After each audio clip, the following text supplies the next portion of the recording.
ये कहानी एक ऐसे लड़के की है जिसके पास खास किस्म की पावर्स थी। इसका नाम डोंगसू था। वो अपना ही गाना कंपोज किया हुआ जो उसने खुद बनाया था गुनगुनाता हुआ बस स्टेशन पर जा रहा था। तभी कुछ लोग आते हैं और उसको उठाकर ले जाते हैं। ये दरअसल लोगों को अगवा करके उनके जिस्म के हिस्सों को बेचा करते थे। वो डोंगसू को उठाकर एक डॉक्टर के पास ले आए थे, जहाँ पर वो डॉक्टर सर्जन उसके जिस्म के सभी हिस्सों को निकाल लेता है। डोंगसू तकरीबन मर चुका था, मगर हैरानी वाली बात ये थी फिर भी वो ये सब करता हुआ डॉक्टर को देख रहा था। डॉक्टर ने उसकी दोनों आंखें निकालकर ट्रे में रख दी थी और खुद फोन पर बात करने चला जाता है। उधर ही हम देख पाते हैं डोंगसू के जिस्म से कुछ अजीब से टेंटिकल्स बाहर आते हैं और उसका सारा जिस्म ठीक होने लगता है। डॉक्टर उसे देखकर बहुत ज्यादा डर गया था, क्योंकि डोंगसू ने खुद ही अपनी आंख को उठाकर लगा लिया था। जैसे ही वो अपनी दूसरी आंख को वहाँ पर ढूंढता है, डॉक्टर वहाँ पर गुंडों को बुला लेता है, जिससे अब डोंगसू वहाँ से भाग गया था। फिर कुछ दिन बाद उसी शहर में एक हादसा होता है। एक बहुत ही खूबसूरत औरत की मूर्ति को किसी ने सड़क के बीचों बीच लाकर रख दिया था। सब लोग उसकी तरफ देख रहे थे क्योंकि वो बहुत ज्यादा खूबसूरत थी। जैसे ही सब उसकी तस्वीरें लेने लगते हैं तो उस मूर्ति से खून टपक रहा था। यहाँ पर पता चलता है कि वो कोई मूर्ति नहीं थी, बल्कि जीता जागता एक इंसान था जिसको मूर्ति बना दिया गया था। आहिस्ता आहिस्ता ये खबर हर जगह पर फैल जाती है। वहाँ पर पुलिस भी आ गई थी। इंस्पेक्टर बहुत देर तक उसकी इन्वेस्टिगेशन करवाते हैं, जिसमें उन्हें पता चलता है कि उसमें पी और एल नाम के दो सिंबल्स हैं। वहीं पर हम डोंगसू को देखते हैं, जिसने अब अपनी एक आंख पर पट्टी बांध ली थी और अपनी दुख भरी जिंदगी जी रहा था। एक रात बैठा हुआ जब वो अपने ही बनाए हुए गाने की प्रैक्टिस कर रहा था तो अचानक से उसकी आंख में दर्द होने लगा था। जो आंख उसकी गायब थी उसको अचानक से एस्ट्रोलॉजी नजर आती है, जिसमें वो बिल्कुल वही लफ्ज देखता है जो उस मूर्ति के जिस्म पर बना हुआ था। उसको और भी बहुत सारी चीजें नजर आती हैं, जिससे ये पता चलता है कि डोंगसू की आंख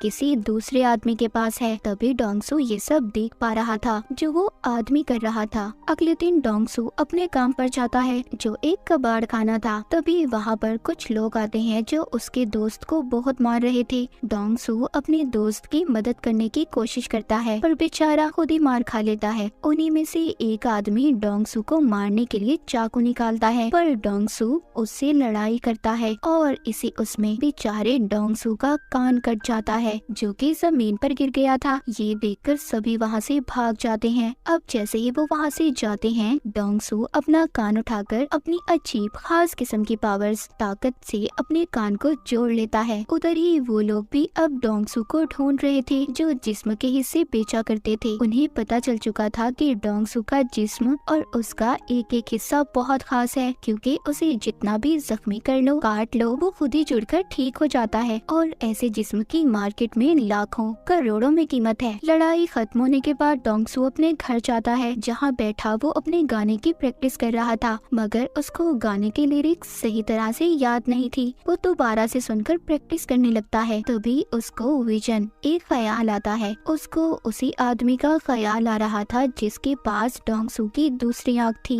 वो भी बैठा उसी का गाना सुन रहा था। तभी डोंगसू की आंख में दर्द होने लगता है, जिसके बाद डोंगसू ये फैसला करता है कि वहीं पर दोबारा जाएगा जहाँ पर उसे ले जाया गया था और अपनी आंख को ढूंढ लेगा। मगर वो लोग उसको पहचान लेते हैं जो उसके पीछे पड़े थे। वो उसको पकड़ने की कोशिश करते हैं। वो उनसे बचकर भाग रहा था, पर तभी उधर ली नाम की लड़की आकर उसे बचा लेती है। ली कहती है, मैं जानती हूँ तुम डोंगसू ही हो ना। जिसके बाद वो उसकी टांग पर अपना चाकू निकालकर एक कट मारती है और वो देखते ही देखते खुद ही ठीक हो जाता है। डोंगसू ली से बचकर इसके बाद डोंगसू के ख्यालों में हमें एक किताब को दिखाया जाता है, जिसमें लोगों को मारकर उनका पुतला बनाने के बारे में सब कुछ लिखा हुआ था, जिससे ये बात तो साफ थी कि डोंगसू की आंख जिस इंसान के पास थी वो लोगों को मारकर उनका पुतला बनाकर उन्हें शहर में खड़ा कर देता था। फिर हम एक लड़की को देखते हैं जो डोंगसू का गाना सुनते अपने ऑफिस जा रही थी, क्योंकि वो गाना अब काफी ज्यादा वायरल हो चुका था। वो जाकर देखती है तो शहर में एक और पुतला खड़ा था जिसका अभी अभी खून किया गया था। ये सारी बातें अपने दोस्त को बताती है जिसका नाम मिस्टर जिन था, पर वो आदतों से बिल्कुल भी अच्छा नहीं था, मगर ये लड़की उसको पसंद करती थी। ये लड़की लड़की मिस्टर जिन के सामने डोंगसू का गाना गुनगुनाती है। तभी उसकी आंखों में दर्द होने लगता है और उधर डोंगसू की आंखों में भी दर्द हो रहा था। अब ये बात तो यहीं पर क्लियर हो जाती है कि डोंगसू की दूसरी आंख जिस इंसान के पास थी वो मिस्टर जिन था और वही था जो शहर में सभी लोगों का कत्ल कर रहा था। और यहाँ पर ये भी पता चलता है कि डोंगसू की दोनों आंखें उसके गाने को पहचानती थी, इसीलिए जब भी वो बजता था उसकी आंखें आपस में जुड़ने की कोशिश करती थी, तभी उसे दर्द होता था। एक दिन वो अपने ख्यालों में एक लफ्ज लिखा हुआ देखता है जो कॉप्स आर्ट था। वो जब उसको इंटरनेट पर सर्च करता है तो उसे पता चल गया था कि शहर में जितने भी कत्ल हो रहे हैं वो कातिल उनको मारकर स्टैचू मूर्ति में बदल देता है और वो कोई और नहीं बल्कि मिस्टर जिन है। अब इस बात को पता करने अगले दिन उस लड़की के पास जाता है जो मिस्टर जिन की दोस्त थी, कि उसको देखकर पहचान लेता है क्योंकि इस लड़के को इसने अपने ख्याल में देखा था। ये उसे पूछता है कि कल तुम जिस आदमी के साथ थी वो कौन था। वो लड़की इसको कुछ भी नहीं बताती और डर कर चली जाती है। उसे ऐसा लग रहा था कि ये उसको छेड़ रहा है। अब डोंगसू किसी बात के बारे में भी नहीं जानता था। उसको तो ये भी नहीं पता था कि कातिल दिखता कैसा है। डोंगसू अब एक एस्ट्रोलॉजर के पास जाता है और उसको उन सिंबल्स जो उसने देखे थे और उन तारीखों के बारे में बताता है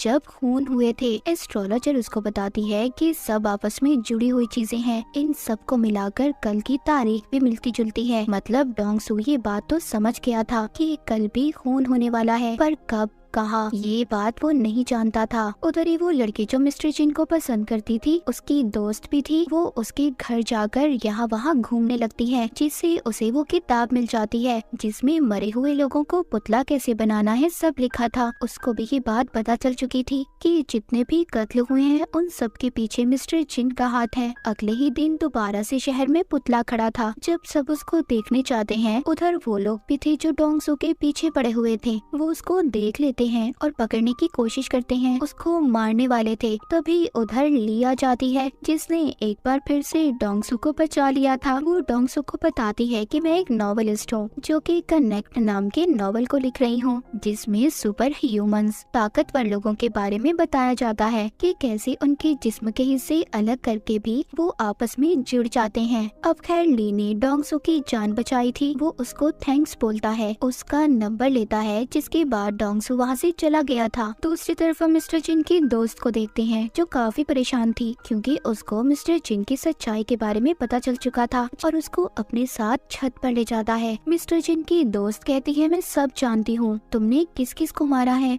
और उन सभी पुतलों के बारे में भी। जब ये बातें वो बता रही थी तभी वो आदमी आकर चुपचाप इनकी बातें सुन लेता है जिसको पहले ये सब बता रही थी। उसका फोन बज जाता है। जिन उसको देख लेता है, उसको पकड़कर बहुत ही बेरहमी से मारता है और फिर उसे नीचे गिरा देता है। मिस्टर जिन की दोस्त भी ये सब देखकर बेहोश हो गई थी। तभी उसका फोन बजता है जिसमें उसने डोंगसू के गाने की रिंगटोन को सेट किया हुआ था। जब उसका गाना बजता है तो तभी डोंगसू की आंख में दर्द होता है और मिस्टर जिन की भी। इससे अब डोंगसू को ख्याल आता है और वो सब देख लेता है कि मिस्टर जिन ने 2 लोगों को बहुत ही बेरहमी से मार दिया है। ये देखकर डोंगसू मिस्टर जिन के ऑफिस में आ गया था। वहाँ पर भी सबको कत्ल के बारे में पता चल चुका था। हर तरफ एक भगदड़ मच जाती है। वहाँ पर पुलिस भी आ चुकी थी। डोंगसू ने मिस्टर जिन का कोट देख लिया था, इसीलिए वो उसका पीछा करते बाथरूम तक जाता है, मगर उसने उसका चेहरा अभी भी नहीं देखा था। पुलिस आकर डोंगसू को पकड़ लेती है। उन्हें ऐसा लग रहा था कि डोंगसू ने ही कत्ल किया है। डोंगसू सबसे कहता है देखो मैंने कत्ल नहीं किया, कातिल तो बाथरूम में है। पर कोई भी डोंगसू की बातों पर यकीन नहीं करता। लेकिन ली उसको हम कैसे भूल सकते हैं। वो एक बार फिर आकर डोंगसू को बचा लेती है। उधर ही ऑफिस में मिस्टर जिन जो काफी परेशान था क्योंकि वो सोच रहा था कि छत पर तो हम तीनों के सिवा कोई नहीं था। जब वो बैठा डोंगसू का गाना सुन रहा था तभी उसकी आंख में दर्द होता है। अब उसको समझ आ चुकी थी कि सारे फसाद की जड़ उसकी ये आंख है जो ट्रांसप्लांट की गई है, यानी कि जो उसने लगवाई थी। इसका मतलब ये था कि जिसके पास दूसरी आंख है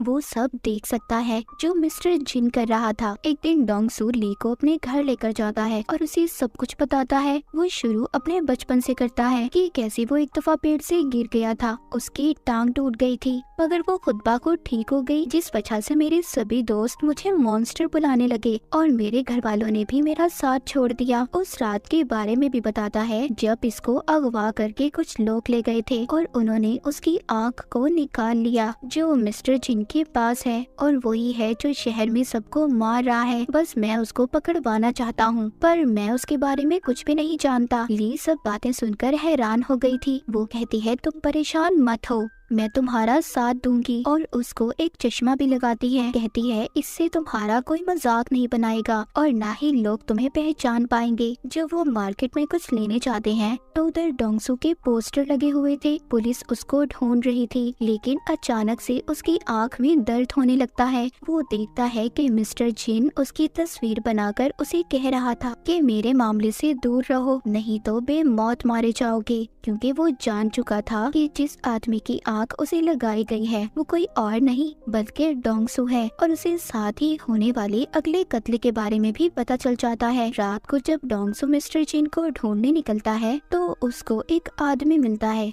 जो उसका गाना गा रहा था। ये सुनकर उसकी आंख में दर्द होने लगता है। अगले ही पल उसको मिस्टर जिन नजर आता है। जैसे ही ये उसको पकड़ने के लिए उसका पीछा करता है वहाँ पर पुलिस आ चुकी थी जो डोंगसू को पकड़ लेती है। अब डोंगसू बेचारा बहुत ही बुरी तरह फंस चुका था। अब ना तो वो बता सकता था कि उसको ख्याल आते हैं और सारे कत्ल के पीछे मिस्टर जिन का हाथ है। उसको जेल में बहुत मारा जाता है। डोंगसू कहता है मैं खूनी नहीं हूँ बल्कि मैं खूनी को जानता हूँ। इंस्पेक्टर ये सुनकर उसको छत पर ले जाता है जहाँ पर डोंगसू को सब बता देता है कि उसकी आंख मिस्टर जिन नाम के आदमी के पास है और वही सबका कातिल है। वो इंस्पेक्टर को अपना एक हाथ तोड़कर दिखाता है जो फिर खुद ही जुड़ गया था। इंस्पेक्टर ये सब देखकर हैरान था। डोंगसू जो मिस्टर जिन को पकड़ना चाहता था वो छत से कूद जाता है क्योंकि वो जानता था कि अगर उसे चोट भी आई या उसकी हड्डी भी टूटी तो वो कुछ देर बाद खुद ही ठीक हो जाएगी। उधर दूसरी तरफ मिस्टर जिन डॉक्टर सर्जन के पास जाता है जिसने इसे डोंगसू की आंख लगाई थी। यहाँ पर हमें कुछ पहले का सीन दिखाया जाता है जब मिस्टर जिन डॉक्टर के पास आया था और उससे कहा था कि उसे आंख की जरूरत है, इसीलिए डॉक्टर ने एक तजुर्बे की खातिर डोंगसू की आंख उसको लगा दी। और फिर मिस्टर जिन को जब ये पता चलता है तो वो अब डॉक्टर को भी मार देता है। जब वो लोग चेक करने आते हैं जो डोंगसू को पकड़ने के चक्कर में थे तो वो जब डॉक्टर को मरा हुआ देखते हैं उन्हें सब पता चल जाता है कि मिस्टर जिन ने डॉक्टर को मारा है। ली और डोंगसू दोनों डॉक्टर को ढूंढने की तलाश में थे। ली एक आदमी को देखती है जो उन्हीं लोगों ने डोंगसू के पीछे लगाया था जो जिस्म के हिस्से बेचा करते थे। ली उसको पकड़ लेती है और उसे मार देती है। उधर दूसरी तरफ डोंगसू बहुत खुश था क्योंकि उसका बनाया हुआ गाना उसका फेवरेट सिंगर लॉन्च करने वाला था। तभी मिस्टर जिन अपने फोन पर नंबर डायल करता देख पा रहा था। यहाँ पर पहली बार दोनों की बात होती है। डोंगसू से पूछता है कि तुम लोगों को क्यों मार रहे हो। वो उसको बताता है कि मुझे कैंसर है और अगर इस बीमारी की वजह से मैं जिंदा नहीं रह सकता तो कोई भी इंसान जिंदा नहीं रहेगा और तुम आगे आगे देखो मैं लोगों को कैसे मौत देता हूँ। वहीं पर अब ली के मारे हुए आदमी की लाश भी पुलिस को मिल गई थी और साथ ही साथ मिस्टर जिन के खिलाफ सबूत भी। जब ली डोंगसू से मिलती है तो वो अपनी गर्दन पर कट मारती है जो देखते ही देखते खुद ही ठीक हो गया था। यानी कि इसका मतलब ये था कि ली भी कनेक्ट थी। वो कहती है शायद हम जैसे और भी लोग होंगे। दूसरी तरफ मिस्टर जिन डोंगसू जैसा बनकर उसी सिंगर के पास चला जाता है जिसने डोंगसू को बुलाया था। उस सिंगर को वो मार कर अगवा कर लेता है और साथ ही डोंगसू को धमकी देता है कि अगर रात तक वो उसके पास नहीं आया तो वो सिंगर को मार देगा। पर वो लोग डोंगसू को पकड़ लेते हैं जो उसके पीछे पड़े थे, जो ऑर्गन्स यानी के जिस्म के हिस्सों को बेचा करते थे। ली उसे कहती है तुम जाओ, इन्हें मैं संभाल लूंगी। ली उन गुंडों का मुकाबला करती है पर जब एक आदमी उसके चेहरे पर कट मारता है जो खुद ही ठीक होने लगता है। ये देख कर वो लोग बोल बहुत खुश हो गए थे कि पहले तो सिर्फ वो डोंगसू ही था, पर अब ये लड़के भी जिन्हें बेचकर ये बहुत सारे पैसे कमा सकते थे। लेकिन देखते ही देखते ली उन पर भारी पड़ रही थी और वहाँ से भाग जाती है। उधर पुलिस को भी मिस्टर जिन के खिलाफ सारे सबूत मिल चुके थे। उनको पता चल चुका था कि मिस्टर जिन डोंगसू बनकर घूम रहा है। डोंगसू भी उस जगह पर पहुँच गया था जहाँ पर मिस्टर जिन ने उसे बुलाया था। वो ये बात भी जानता था कि मिस्टर जिन को लड़ना नहीं आता, वो तो सिर्फ लोगों के डर का फायदा उठाकर उन्हें मारता है। तभी मिस्टर जिन आकर उधर गैस छोड़ देता है, जिससे डोंगसू बेहोश हो गया था।